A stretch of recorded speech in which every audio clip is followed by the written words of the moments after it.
بسم اللہ الرحمن الرحیم۔ شروع کرتا اللہ تعالیٰ کے نام سے جو بڑا مہربان نہایت رحم کرنے والا ہے۔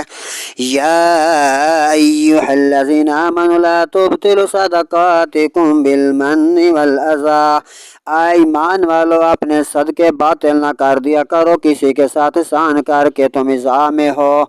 کالذی ينفق ماله رئاء الناس ولا يؤمن باللہ والیوم الآخر، اس کی طرح جو اپنا مال لوگوں کے دکھاوے کے لیے خرچ کرتے ہیں، اللہ قیامت پر ایمان نہ لائے۔ کمثل صفوان علیہ تراب فصابہ وابل فترکہ صلدا، تو اس کی کہاوت ایسی ہے جیسے چٹان کے اس پر مٹی چڑھی، اب اس پر زور کا بارش کا پانی آیا تو اس نے اس کو صاف ہی کر دیا، پتھر خیر نیچے سے رہ گیا۔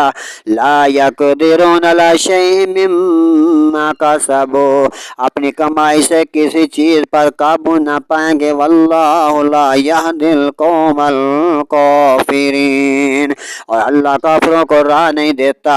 ومثل الذین ينفقون اموالهم ابتغاء مرضات اللہ، اور ان کی کہاوت جو اپنے مال اللہ کی رضا چاہنے میں خرچ کرتے ہیں۔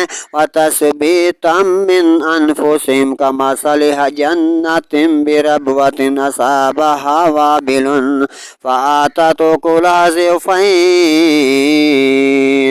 خرچ کرتے ہیں اپنے دل جمانے کو اس باغ کی سی مثال جو بور پر چڑھے، ایک پس زور کا پانی چڑھے تو دگنا وہ مال ہو جاتا، ان کا باغ دگنا ہو جاتا ہے۔ فَإِن لَّمْ يُصِبْهَا وَابِلٌ فَطَلٌّ وَاللَّهُ بِمَا تَعْمَلُونَ بَصِيرٌ، پھر اگر زور کا مینہ اسے نہ پہنچے تو اوس کافی ہے، یعنی کہ وہ مال نہیں بڑھتا، اور اللہ تمہارے ہر کاموں کو بخوبی دیکھ رہا ہے۔